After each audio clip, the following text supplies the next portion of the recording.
Yes, yes, yes. This is Revolution Radio. I'm your host of the most, NK, aka the man of the hour, too sweet to be sour. Big up Mex WrestleMania every time. He couldn't be here today, but I am not alone. I am with a very special guest, not even a guest, friend of the show, my fellow co-host on Ace Techers. You can find him at the True Heel Heat platform. Without further ado, I'm gonna let him introduce himself. Tell the people who you are. They should know who you are already. It is me. It is me, the True Hill Phenom SP3. Yes, Jerome YouTube. You see me on all your YouTube screens, plus multiple platforms, including the Jackie Robinson of Quizzlemania, the first black man who ever won Quizzlemania. Yes, that was me. That was me, ladies and gentlemen. Mm-hmm. I walked on. I walked on space. I walked on the moon, ladies and gentlemen. Yes, but yes, I am here, back on Wrestle Things, back on Revolution Radio, back with my fellow Ace Techer. NK, excited to talk about AEW Dynamite because I'm always excited to talk about professional wrestling. And before we get into the formalities, speaking of Ace Techers, go on WrestleIn and check out the latest episodes we did. We have a very uncomfortable conversation about Sonada. So if you're into New Japan stuff, definitely head over to WrestleIn and check out Ace Techers. But this is not a New Japan show. This is an AEW show, and we I are do here want to to say read. I do want to say because I hate to say it sometimes, but I do like to say it. I think this is the best Okay. episode of Ace Techers that me and NK individually did on our own because Mm, that uncomfortable Sonata talk, the title of the yes. episode. For New Yes. Japan fans, you know that conversation. And for AEW fans, if you just saw Sonata at Forbidden Door and that was your only kind of view of him, it's like, was that memorable? Yeah. Yeah, no, yeah, we definitely get into the nitty and gritty, and we talk about Bullet Club. And speaking of Bullet Club, we have a Bullet Club on AEW. But before we get to them, let's talk about Dynamite. Before we get into the show, what were your overall thoughts on the show? Like, how did you feel about Dynamite after you finished watching? I think this was more or less a maintenance show. So Mm, these are always the type of shows with AEW. You're either gonna get the people that really like the show, you're gonna get yeah, people that kind of are like me, that's kind of in the middle. Like it was a fine maintenance show. It was setting up things for the future, setting up things for Full Gear, setting up things for next week. So all fine and dandy in that part. So I get that this was kind of the building block week for the rest of the build for things. So I didn't expect too much, and I got two great matches out of it. So I enjoyed yeah. it. But I can understand if there was people that didn't enjoy the show, thought it was either like an average show or they didn't like it at all because it was more or less a maintenance show. So if you're into the things that's on the maintenance show that they're building to, yeah, you enjoyed it. If you're not, you're not. Yeah, for sure. I thought the show was a mixed bag for me personally. There was some things I really enjoyed. A lot of setup, a lot of building blocks, a lot of things for the future. Not anything that crazy happened in this show, but there are either like some ongoing storylines that I'm enjoying or some ongoing storylines I'm getting tired of. But we'll get into them as we come across them. But we opened Dynamite with a match, and I always love when Dynamite opens with matches. Yes, sometimes it's good to open with a promo, but we're here for the bangers, baby. And we got Penta El Zero Miedo versus Jay White. Like I said, Mex is a far better play-by-play guy than me. I just like to skip straight to the finish. You know what I'm saying? But but yeah, I thought this match was a great match. But the finish ended with I believe a referee distraction. Referee Yeah, distracted at a guns. was distracted by Bullet Club by the guns. And Jay White gets a roll up and defeats Penta El Zero Miedo clean. And I believe there's a statistic where Jay White has not lost a single singles match in AEW since his debut. So he's been very, 11 and very 0. protected. 11 and 0 singles record in AEW. So very, Hmm. very impressive. I enjoyed this matchup, and I thought this was the good to great type of Penta. there's different type of pentas. We get different type of pentas depending on who he's in the ring with. He'll rely on his charisma or his character or the zero marrow and the pantomiming a lot if he's not in there with like a Kenny Omega, his brother, Mhm. the Young Bucks, or Orange Cassidy was the last time that I saw a great match out of him. But I like this match Yeah, probably even more than that match because I feel like Jay White has kind of his style. It's great how it's just blended so well with like the luchadors. Like Andrade, he had a great match with, and then here with Penta, and they went very physical, more of like the main event lucha libre, AAA, CMLL style, where you go into like the big chops, the big brawling, and then some dives, mix it up, cut them off, and then build up to the babyface comeback. And I love how they broke that down and got the crowd very invested into the matchup. And I thought this was a great opener to the show. And Jay White getting the win by cheating, it's almost like Jay White does it to get under the fan's skin to stay a yeah, heel because he's too, the whole group is just too hilarious, too entertaining that if it wasn't yeah, for all their over the top scumbag douchebagness, that we would start cheering them. And you saw that with the promo with when they said, "We got two words for you," and all the crowd said, "Guns up." yeah. Do you think now? I was having this discussion on Restings and on Twitter. Do you think sometimes there's an over reliance on heels using distractions or cheating to win in AEW? Could you afford, for example, to even have Jay White go over clean in this match to like build credibility towards him fighting MJF for a title? Like, do you think he should have won clean in this match? No. I'm fine with him winning in this way only because it's Jay White. Like I've seen Jay Yeah, White beat Okada. I've seen Jay White beat all these people. Like I get yeah, the fact that he all of his like big wins have been more or less tainted wins or cheating wins. It's because of the fact that they want to keep him as this heel because he's so charismatic. I think that they do risk the chance of him being a cool heel and being cheered by the fans if he's winning these matches clean. I think it's yeah, very similar in a way to kind of like Adam Cole when he was getting billed for his AEW World Championship matchup against Hangman Adam Page. He was getting a lot of clean wins, but it was like getting the fans on their side. And then when we got to the match, all we had was Adam chants. They didn't know who to cheer for. So yeah, here we're getting a very stark, it's a very stark difference. And I overall in this episode, I realized that this is the first time MJF has had a very focused, real one-on-one rivalry feud since Bryan Danielson, which was in yeah, March. It's yeah, crazy, and it's really the perfect person to put against this new MJF babyface character because Jay White can do all these things. He is capable, and you saw that in the FTR series because FTR could not beat him. They yeah. anytime they faced them for what an hour and a half over 2 weeks, could not beat Jay White. So we know no one can beat him, and we know he can beat these people, but he chooses to rely on his friends. Yeah, for sure, for sure. So after this, we had a promo segment from Bullet Club Gold. Basically, Jay White selling the match, calling himself, the real champ. Hold I can't lie. See, having Card Blade there all the time is hilarious to me. And obviously Juice Robinson, who's later gonna compete in the Dynamite Diamond Ring. That is a tongue twister. Dynamite The Diamond Ring Battle dozen Royal. dozen battle royal or something like that. And yeah, Yeah, Card Blade damn, had yeah, the triple C, the Card Blade cutout championship.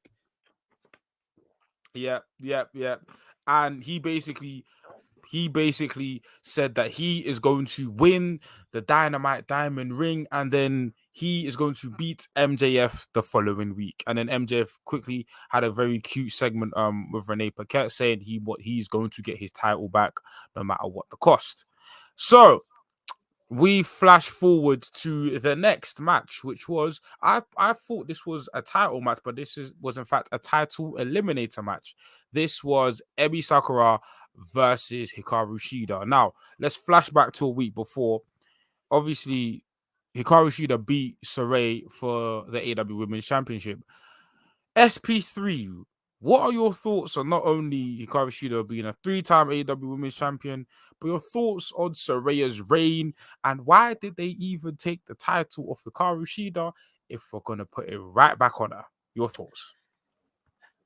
The reason that this all happened is something that I've noticed about Tony Khan. And I think I really noticed it this year. When something happens that ruins his plan, he doesn't know how to pivot very fast. And it becomes a very convoluted road for him to eventually pivot on a place to start and start building things. So it's what we're seeing right now with the AEW International Championship. This year it goes back to like with Ring of Honor, Jay Briscoe passing away, because we were supposed to get Briscoes and Lucha Bros in Ring of Honor. And I think Ring of Honor, we'd be paying attention to it a lot more if we had that feud throughout this year. So yeah, it's a lot of different things, but I've really noticed it this year and I pinpointed this. And with the women's championship, it's Jamie Hayter's injury. Jamie Hayter Yeah. really wasn't even supposed to be the women's championship champion to begin with. It was because she got a groundswell of support from the fans. She became ever popular. She was putting out good work in the ring, on the mic as a character that they gave her the ball that she decided to run with it. Then she gets hurt. So he went down a very convoluted road of Tony Storm, Tashida, to Saraya, back to Shida. I think that Mm-hmm. if Jamie Hayter would not have got injured, it would have been Jamie Hayter holds the title to All In, and we got what we were talking about for months: Jamie Hayter versus Saraya, the big UK versus UK women's matchup. You give Saraya her moment there with the family. I think she still would have got that moment, and then Shida would have been the first ever two-time women's champion. I think in his mind, he already booked Hayter versus Storm, so he couldn't like shoehorn Shida into there. So he was like, all right, Storm, you're going to be the first ever two-time women's champion. But my original idea was Shida to be the first ever two-time women's champion. So she's going to be the first ever three-time women's champion. We're just going to swap Yeah, the title gotcha. to her, and Saraya wins there, and then she wins that. Yeah, it's just hot potato, hot potato, hot potato, and it's like with this, obviously, the All Atlantic situation, we kind of All International situation, we understand that's based on injuries, but with this, and obviously Jamie Hayter has been injured, but it feels like there's been enough time since Jamie's been injured for you to come up with a concrete plan for the division. Because even I knew that the Saraya moment was likely. But it's not like they didn't give us anything after the moment. It's like the moment happened, and then we got one title defense where she was outshined by Tony Storm, anyways. And it was like, well, that's it. And it's like they just gave her. And let's be clear, in the building, like don't get me wrong, Saraya's entrance was cool, and it was nice to see her come out of her family. But we weren't really rooting for her like that. I mean, listen, I am a Saraya fan. I was a fan of Paige in WWE. I am a fan of her, but let's keep it up. Me and SP3 have a lot of uncomfortable conversation. This is less uncomfortable than Sonata, but Paige Saraya's run in AW hasn't been all of that. I think that's fair to say. No, it's the honest to God truth. It hasn't been all that.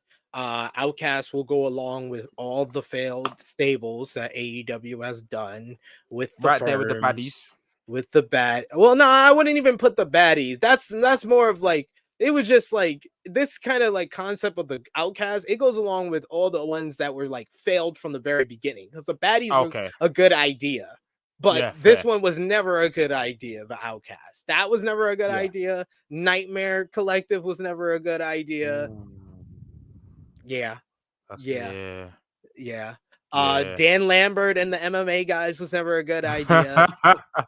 So like, yeah, it's one of those. It's one the firm, even though the firm I feel like is like the exception to the rule because it was like a gateway to everything good that has happened to everybody that was in that group.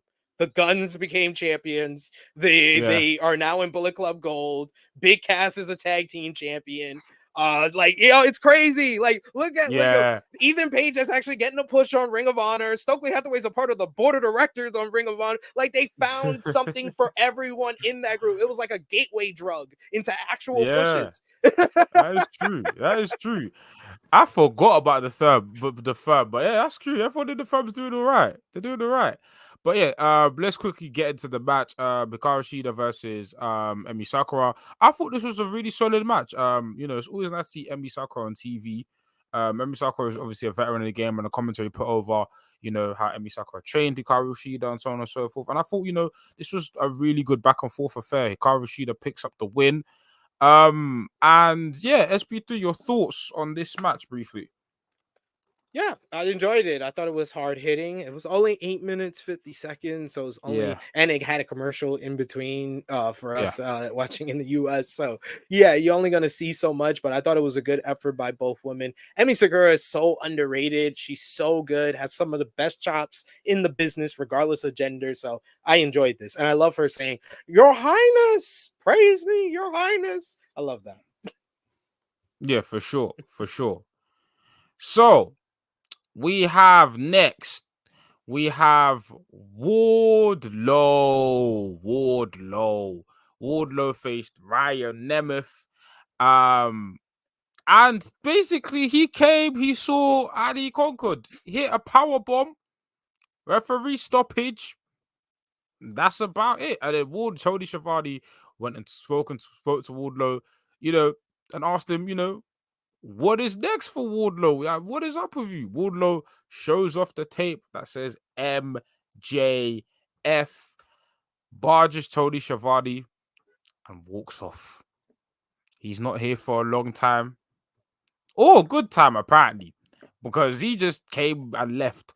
SP3, do you still have faith in the Wardlow project?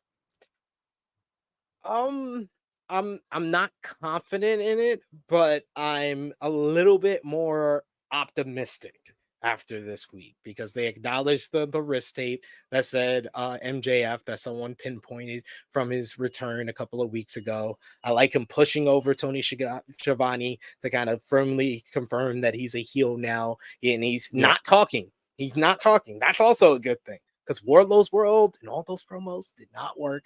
So all of yeah, this is in the right direction, and it overall was my biggest takeaway from this show is MJF is the most important character again, and the yeah, AEW World Championship is the most prestigious prize in AEW, and it seems like in wrestling because of how many people is gunning for it, because at this point of the show you knew Jay White currently has stolen the AEW World Championship. Not only yes, does he have to deal with that with Bullet Club Gold, but Juice Robinson wants his ring. You also established that Samoa Joe, we've established a couple of weeks ago that he's still gunning for MJF, and now we got Wardlow firmly established. And then the next segment, we got a big dog that joined this race. yes, yes. I thought, okay, before we get to the next segment, I'm gonna shoehorn this here because I feel like if I don't talk about it now, I'm cool. You spoken about how many people are gunning for MJF for the title, and it's great. It's good. Why are we still doing brochacho segments? Well, What he's is not the involved. reason? He's not involved, and He's these not. went 2 weeks too long. He's not involved. That is why I'm asking, why are we doing them? Like, I have been, I'll be very transparent. I have been kind of sick of the Brochacho stuff since All In because I thought it would end at All In. But, you know, post All In, okay, you still got Adam Cole and MJF. You've got Adam Cole's not on TV anymore because of an injury. MJF is very preoccupied. If this isn't leading to, and it seems that we've flown past the point of a Roderick Strong and MJF match, which I think is disappointing. Because I really think we could have gotten a Roderick Strong and MJF match, and it would have made sense with the context of the story. But now we've moved on to definitely bigger and better things because we're going to talk about that next. Why are we still doing the Brochacho stuff with Adam Cole and Roderick specifically? I think that They filmed a whole bunch of content because Adam Cole needed a few weeks off to go get his surgery. They all filmed these segments in one day. They took like 2 minutes each one. Maybe they did some reshoots. Probably in total, the whole shooting took an hour. They were at Roderick Strong's house. And then at the end, they basically told us where we're heading to, where Roderick Strong now realizes what he has to do to get his friend back is to be nice to that scumbag. So now we have an interesting kind of element to one of the ongoing stories that MJF has, which is with Bullet Club Gold and him potentially finding some friends to face Bullet Club Gold and get the Triple B back. Not only does he have the Acclaim as an option, we've got to mention during that MJF promo backstage, Max offered his help again and he turned him down, said that he acts too weird and he comes on too strong. He decides he's going to be in the Dynamite Dozen battle ring, so he'll put a ring on it. So MJF storms off and he says he's my scumbag. So you got that option, but you also have now the Kingdom and Roderick Strong as a potential option. And we don't know how any of these people play into the devil and the gang that jumped Jay White. So I feel like all of Yes. these things are going to play out. And I feel like the reason that they didn't do MJF and Roderick Strong is that the ultimate reveal will be that Cole will join up with Strong and the Kingdom to turn heel on MJF because the only friend he's ever trusted has to turn on him for him to be the real sympathetic babyface he can become. And you're gonna have to run a couple of MJF Roderick Strong matches then. So that's why you didn't do it now. Big up Christopher Kidd. He says this is the most cohesive AEW has been in a long, long time. I do agree. I Yep. do agree with that. I feel like storylines from even I was worried that Collision was going to turn into a miniature Rampage after a certain Punk left the company, but I like the fact that like Collision still feels like a big show, but now storylines are flowing through to Collision as well. Um, so let's get on to the next segment. My notes are all over the place, so forgive me if the order's not exactly correct, but we have we have a Kenny by God Omega interview with Renee Paquette. Kenny Omega is obviously talking about the upcoming match he's going to have with Kyle Fletcher, talking about, how wins and losses have been hard for him to come by recently. But once, he's done with the Don Callis family, once he's done with Kyle Fletcher, then once he's done with the Don Callis family, he's finally going to set his eyes on maybe the AEW title. But he said the Kenny Omega of old could be back. And this is when we get MJF coming into the camera. These two have a very respectful exchange. They shake hands. MJF pulls Kenny closer and says, 13 days, bitch. I lost. Listen, it is no secret that I am a Kenny Omega fan, a Kenny Omega stand, a Kenny Omega appreciator. I need to see the God of Pro Wrestling versus the devil himself. We need to see this match. We must. We must have this match. We must. It is booking malpractice. Now that you've teased it, it feels like the Kevin Garnett meme. Don't show me something if I can't have it. SP3, how did you feel when you saw these two deities collide? I was so excited. I said it on a Ramble over on Trio Heat, and I'll say it here.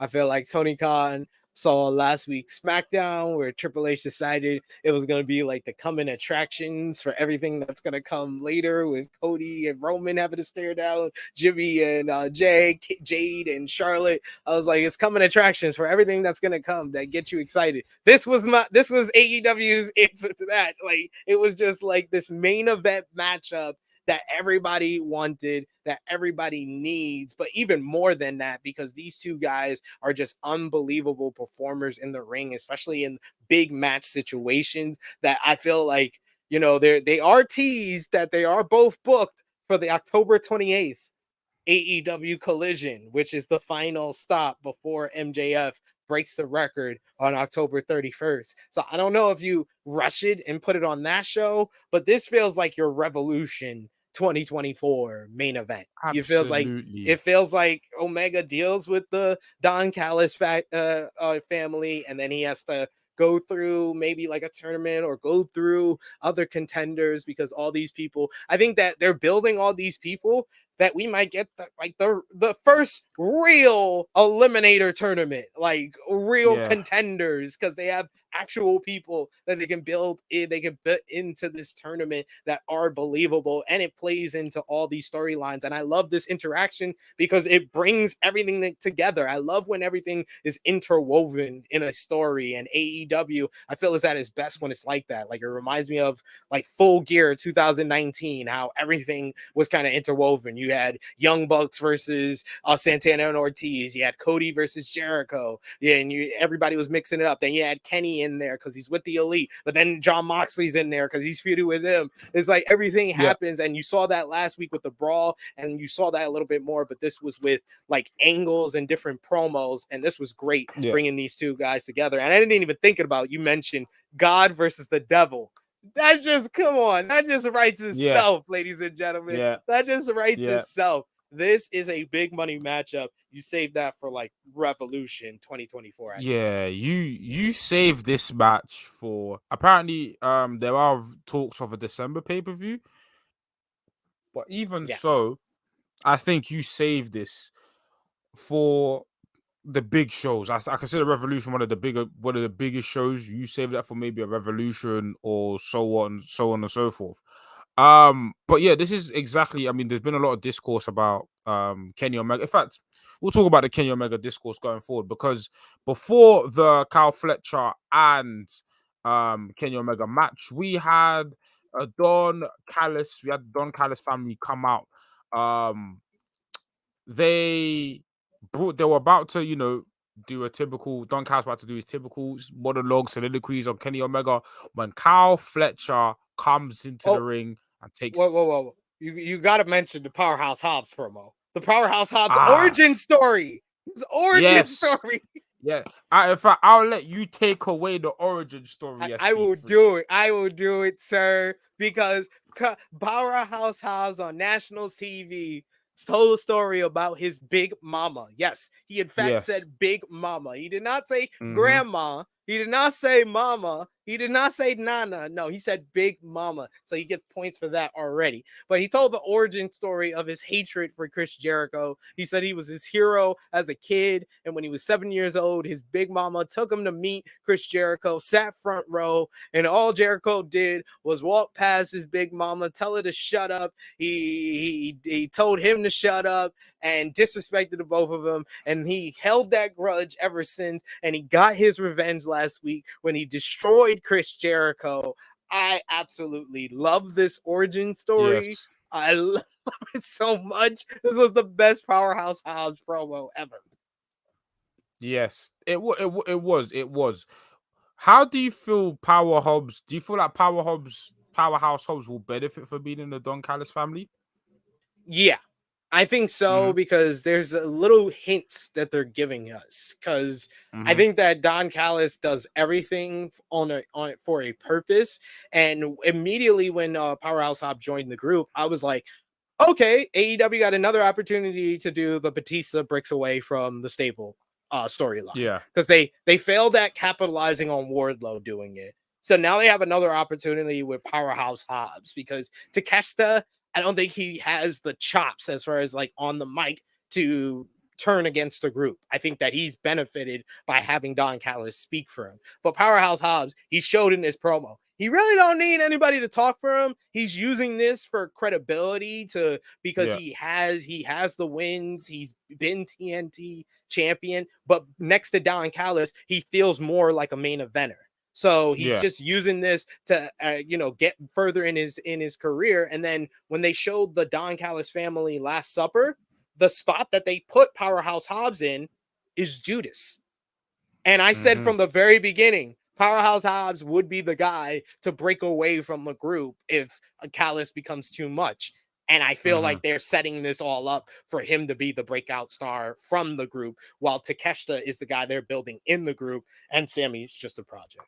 We're just putting Sammy in. Speaking of Takeshita, how do you feel he's been utilized in the Don Callis family? Because there's been a lot of discourse online saying that it feels like Don is taking a lot of the attention when it should be on Takeshita. We should be pushing Takeshita more. Takeshita should be having more matches. Heck, Takeshita can speak pretty decent English. Should he be cutting more promos? Like, I feel like with the Don Callis family, I love Don Callis. I think he's a master heel. But I think it's one of the cases where the manager's kind of overshadowing the acts when the manager's supposed to bring light to the acts. What do you think about that? I think that they had a good balance when they first started off, and they were on a good stride, like the all in, all out, with him beating Kenny Omega twice in 1 week in that 5-star rated matchup at All Out, especially. But when you think about it, since All Out, he hasn't had a Yeah. singles match. He No. hasn't.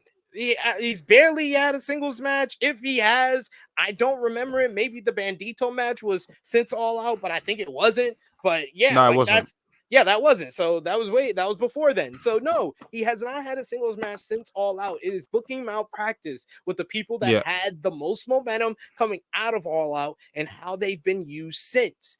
It feels Yeah. like Orange Cassidy, they found a purpose for him again to revive what they were doing with the International Championship. But with Takeshita, they need to figure it out. And to figure it out, you got to put him in matches. He's got to look Yeah. like the star. I love when they first were put together, it was kind of like I put it to the Karate Kid. It was Don Callis was John Kreese and Takeshita was Johnny Lawrence.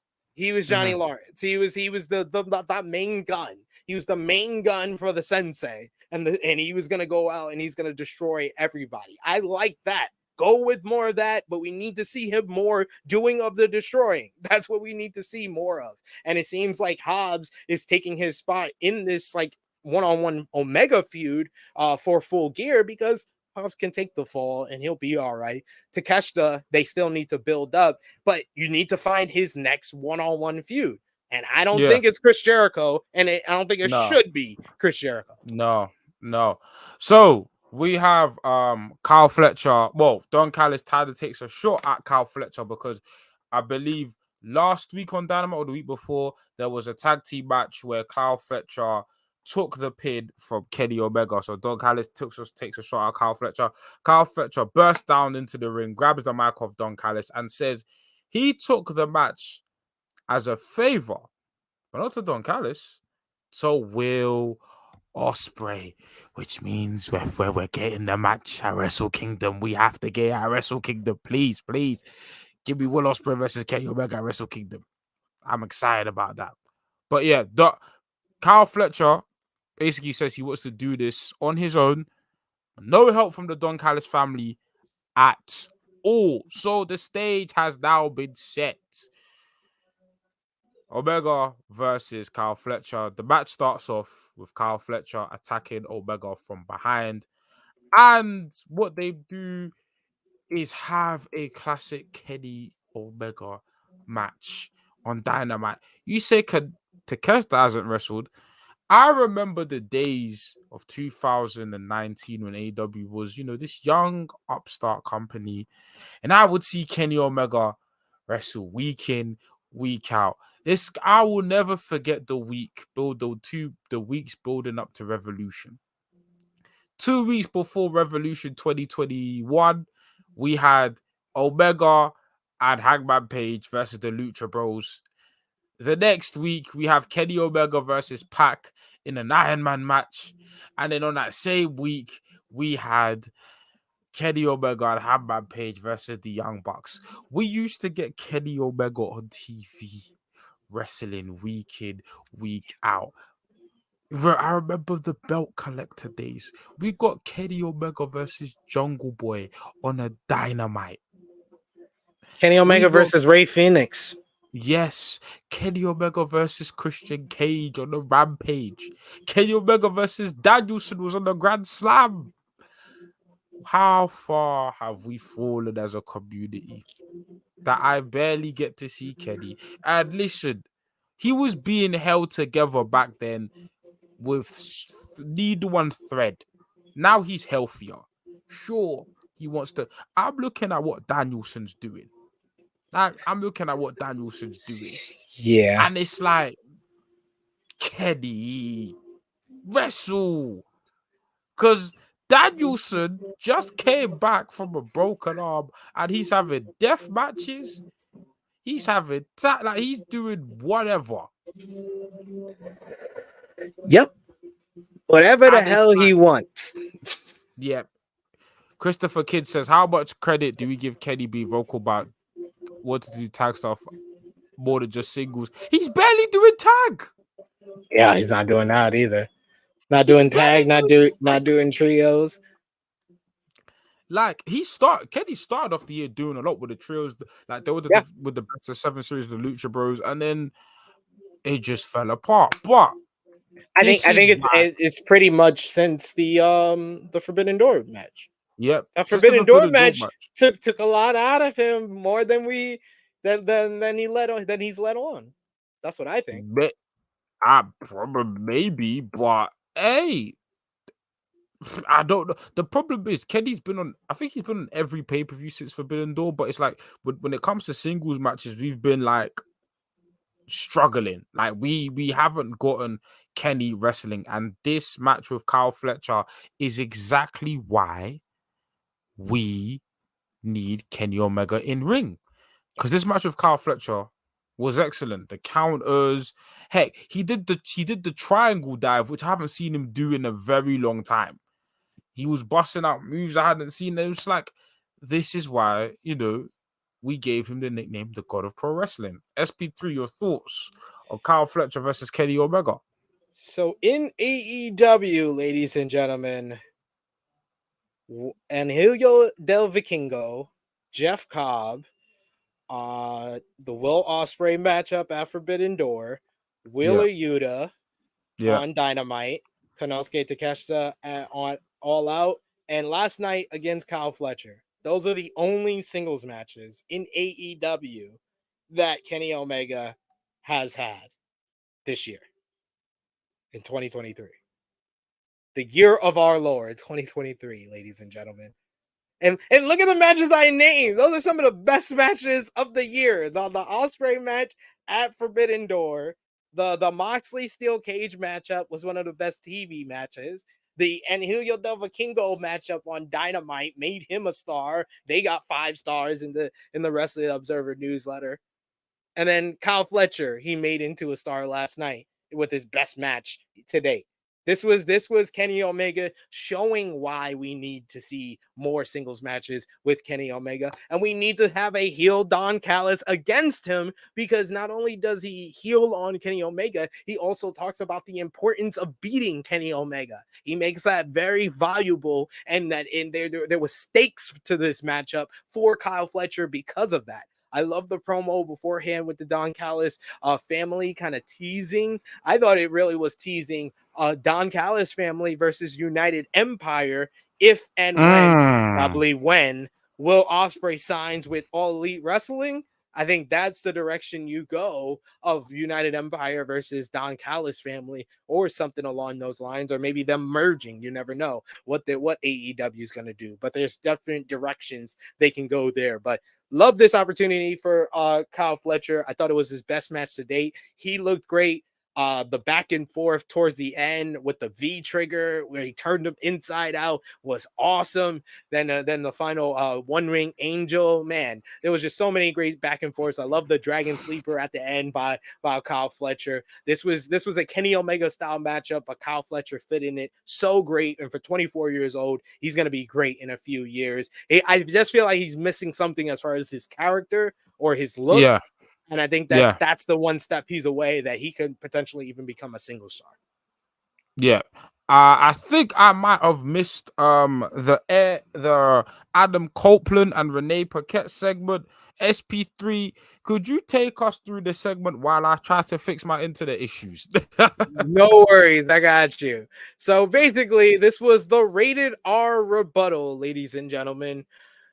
But don't expect anything to be rated R about this. But it was a rebuttal to everything Christian Cage has said about Adam Copeland. And he gave us some context for some things, talking about how he's been talking to Christian Cage about coming to AEW. And he had always been, down with it and wanted it to happen. But then when it got closer and when Adam started talking to Tony Khan about coming here, he said that Cage changed, that he stopped answering a lot of his phone calls. And then when he showed up, he's been acting like this and he doesn't want a team. He said he only came here to end his career with his best friend. And he talks about their friendship going back 40 years, how they met each other in 6th grade, and how Jay came to the school, Christian, and he was standing outside and wouldn't go in. So the teachers got Adam to go outside and convince him to come into the school. And they found out that they were both into wrestling. So they became best friends because of that.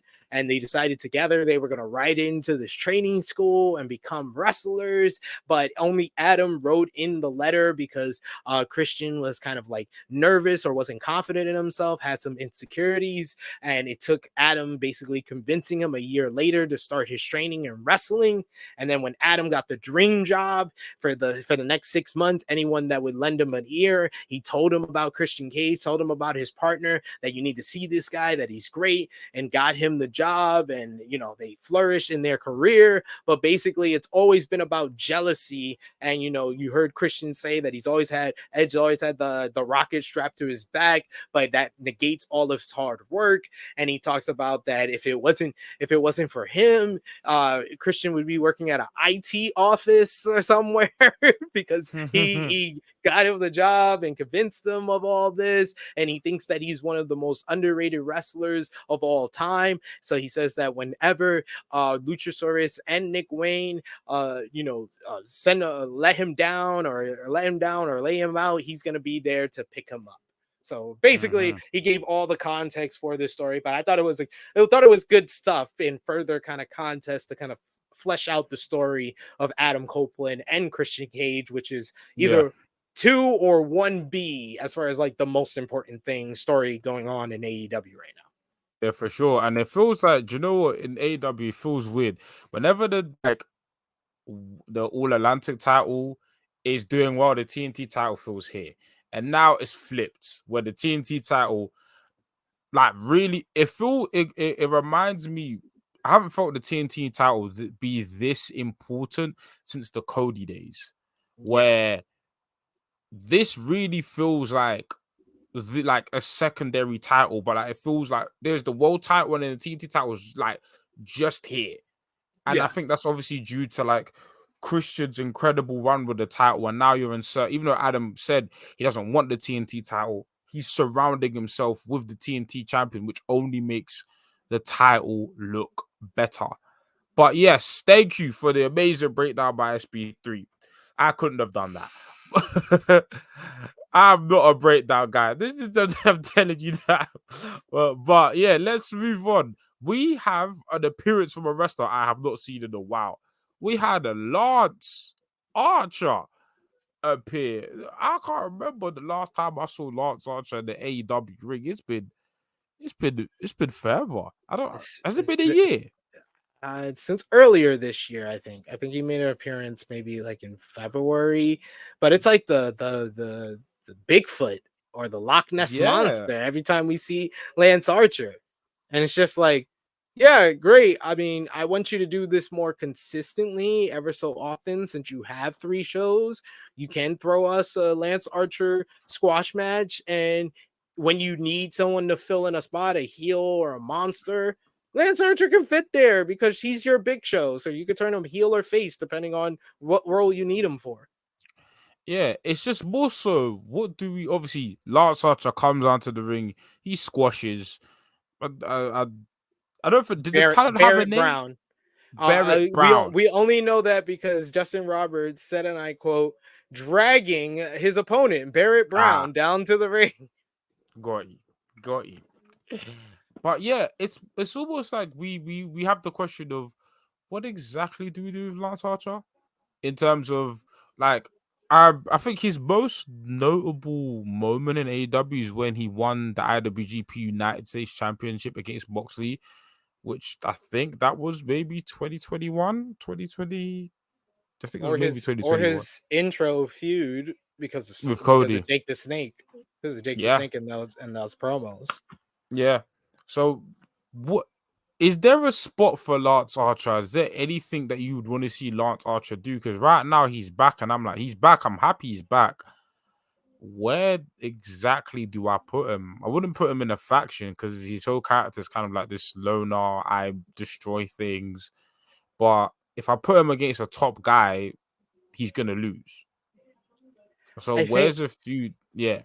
I think something along the lines of, he could be someone that versus Orange Cassidy for the Mm, AEW International Championship, not on a pay per view, but like on TV, a good TV yeah. matchup for Orange to overcome. But I think, like, long term, I think his best role is if his character does interact with other people, because I feel like the loner character has been a detriment to him as far as like Mm, story opportunities. And I think that if I really liked what New Japan did with him for a little bit when they had him teaming with Alex Zane as Monster Sauce.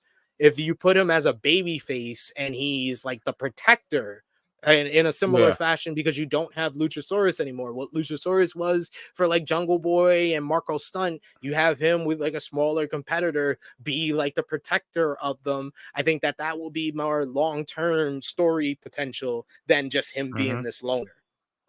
Yeah, for sure, for sure. But it remains to be seen what they do with Lance Archer.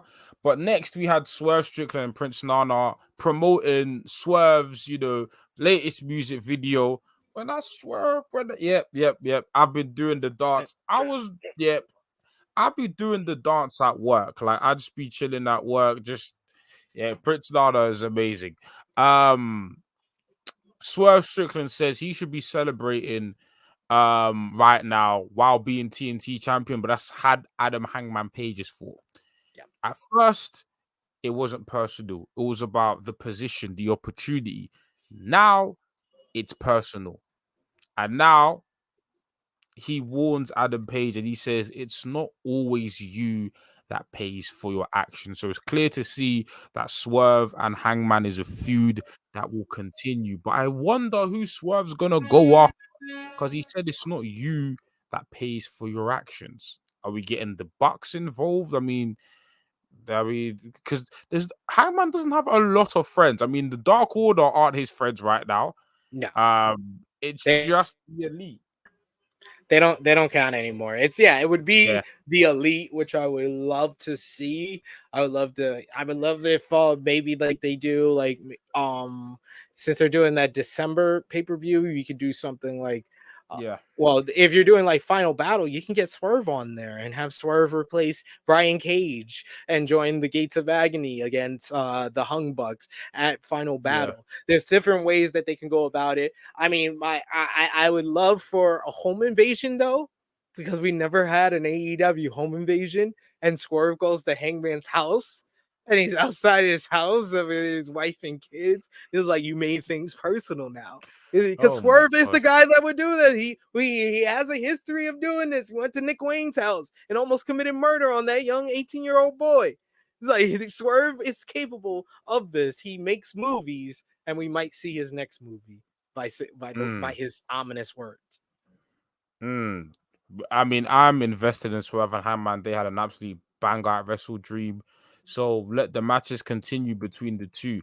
My only fear is that I don't want Swerve to immediately eat a loss because I feel like right now there's a lot of momentum and Swerve is being spoken about. Like, I mean, I've been on Twitter this week and there's the whole bunch of discussions about Swerve being a future world champion. There's something that obviously we'd all wanted, but it wasn't something that felt possible. But now, given how prominent he's been shown on TV and the fact that he's feuding one of the big dogs. I mean, Hangman Page you know, is one of the big dogs in the company, and it feels like he's now entering that upper echelon of talent where he's facing the big guys. He's beaten Adam Page. Let's hope that the momentum continues, that it's not just a one-time thing where he beats Adam Page and then proceeds to lose again.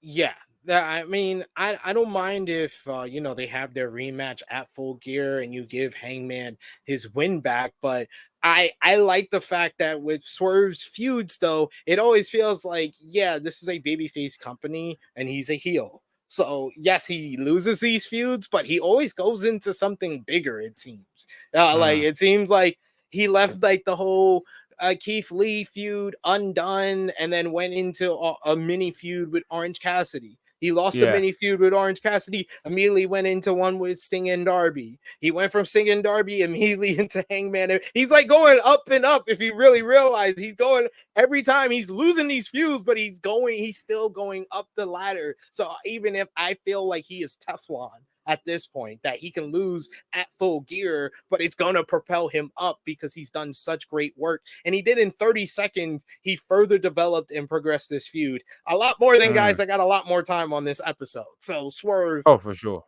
is one of the top guys. And yes, I said there's three choices to beat MJF at this point in my mind. It would Hmm. be Jay White, because Hmm. that makes him a surefire main event talent. You made the next guy after MJF that can hold this title for a long time, because he's only 30 years old. He's like the youngest option out of the three that I have.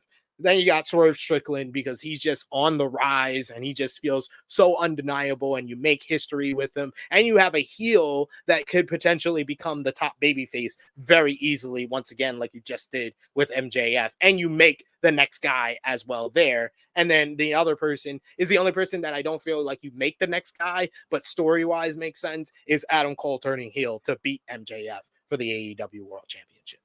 Yeah, yeah. We got some options there. We got some options there. So Sting makes his way out to the ring.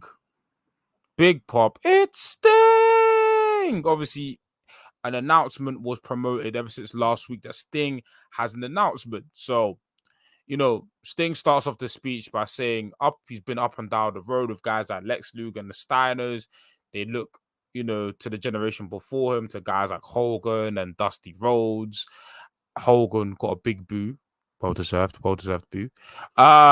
He said he wants to give a lot of thanks to Ric Flair. He thanks him for all the moments. He used to wonder why these guys used to hang on way past the prime, why these guys used to stay, but now he understands. Sting's retired. Mentions that he retired in 2015, but that didn't sit right with him. And there's a key moment in the speech where he says the classic line: "The only thing certain about Sting, the only thing sure about Sting is that nothing is for sure." Sting brings up the word retirement many, many different times. He stated that he started his AEW career at Revolution 2021, and his last match will be at AEW Revolution 2024. And that is for sure. SP3, man. Sting's running AEW, man. Obviously, we'll save the full monologue for when it's all finally said and done. But man, we're approaching the end days, man, of Sting's running AEW, man. How you feeling? How you feeling about Sting finally hanging it up, man? Oh man, yeah, it's gonna be a long monologue for me when Sting hangs it out, because he's one of my Yeah, all-time favorites. Like, he yeah. is the first wrestler that I really, really saw as a superhero.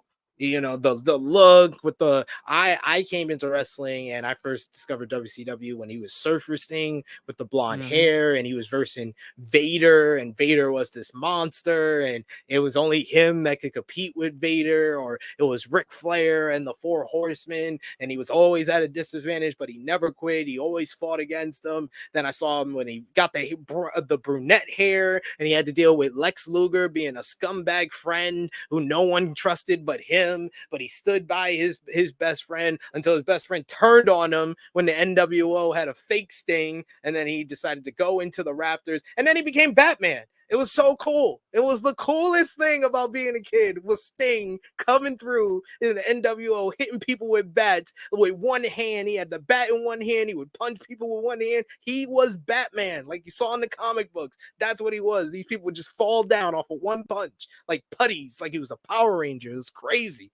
But yes, Sting was that superhero for me. And then to see him transform in these last 3 years with AEW, where he has just become this daredevil, like he has become New Jack. He's become the painted mask New Jack. It's crazy. It's like it is like a superhero story when the superhero gets old, he just relies on falling from high places or relies on his smarts or just relies on just throwing it all out there. And that was Sting in this last 3 years, and it's been great to watch. So Revolution 2024. I mean, I'm gonna try my best to find a way to get there and to be there live because I gotta see Sting's last match. For sure, for sure. Any thoughts on who his whose last opponent will be? I said on A Ramble today that there's options here. There are options. There is the option people always want to see Sting and Darby go one-on-one finally. But in my eyes, I feel like Sting has been so adamant about just teaming up with Darby and doing tag team matches because it protects him, and he's going to be 65 on this Yeah. retirement matchup. So I've heard the option of, Sting and Darby are undefeated. How about they go for the tag team championships and he goes out as the tag team champion? And even if he's going to go for a championship, they said Sting's undefeated. Why not Sting go for the AEW World Championship?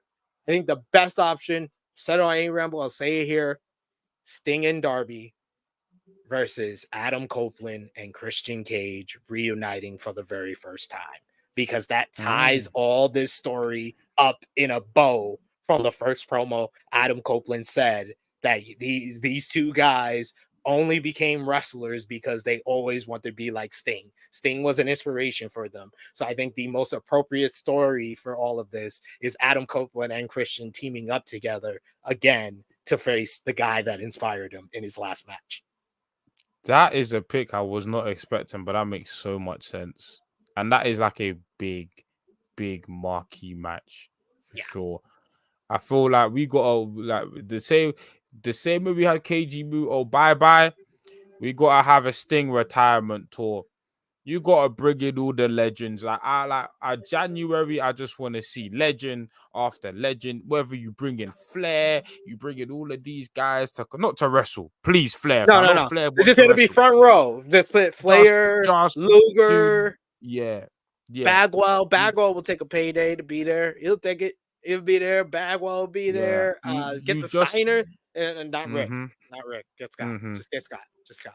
Yeah, just Get get Scott. Scott. Get Scott Steiner. Get Scott Steiner in there, man. Yeah, I need this needs to be like big. Ricky Steamboat can be there. Have Ricky Steamboat be special guest referee. Why not?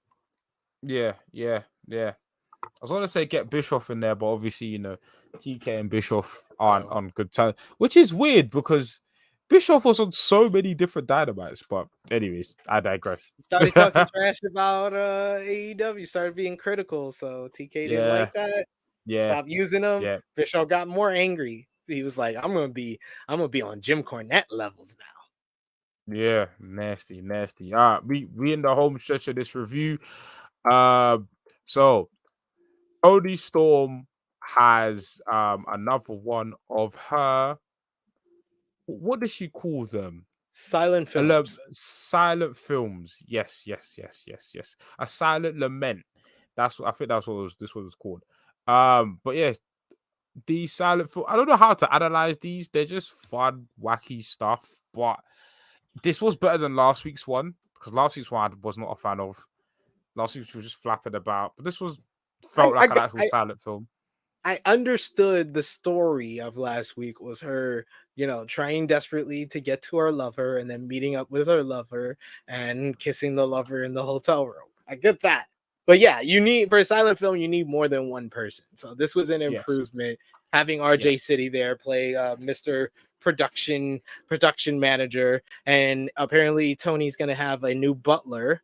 So we don't know who that's going to be. Some people are saying RJ City. Some people saying Mariah May because that was the rumor that she was supposed to come in and be a part of the Tony Storm entourage, timeless Tony Storm. But the best line of this whole thing was when RJ City was telling Tony about everything that she's going to receive. She's going to receive plums.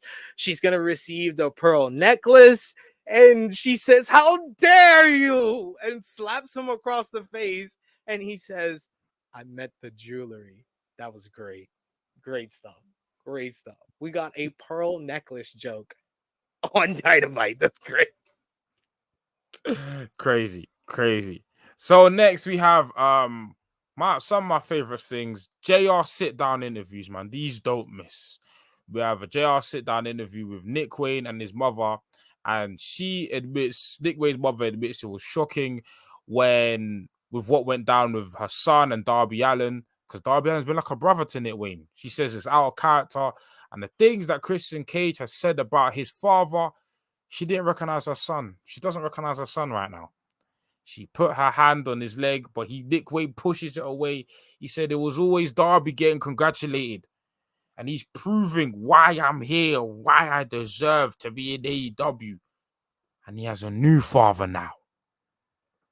Better than his old father ever was. And then Christian Cage turns up. And as they get up to walk away, it leads to Nick Wayne's mother slapping her son. And Nick Wayne says, "You're dead to me." And then as they leave the room, Darby Allin lays out Cage and then attacks Nick Wayne as well. They brawl into the arena with Sting coming in to even up the numbers with the heels escaping. What did you feel about AEW meets Maury? Yeah, what did you feel about this segment? AEW meets Jerry Springer. Oh my god, the interview portion was I didn't think was very good. I didn't think that was very good. No, Nick Way's mom is not an actress. She has no, proven it in this segment. She is not an actress. And then Nick Wayne is not that much of an actor himself because no. his portrayal of angst teen did not go as well as I think that he thought it would. I thought that the brawl was good, continuing what I think is Yeah. the build to Sting and Darby versus Adam Copeland. I know versus Sting and Darby and Adam Copeland versus the Christian Coalition. I think we're heading to Mm-hmm. that. Even though I think I forgot to mention Adam Copeland mentioned that he does not want to fight and does not want the Yes. TNT Championship from Christian Cage. So we don't know if he's going to actually fight and be involved in this. We'll see how that transpires, but I think we still get that 6-man. So this brawl was nice in that, but man, the interview portion, I was just like, what are we doing? And I Nah. did like Darby busting Nick Wayne's mouth open. Yeah. Yeah.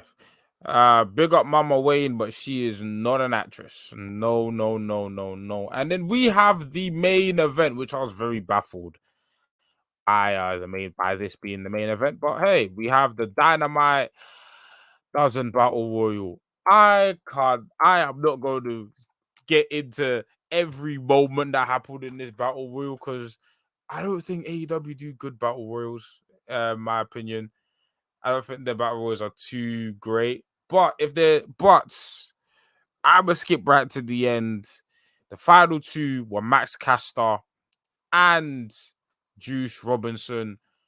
And then we get a brawl on the outside between MJF and Jay White.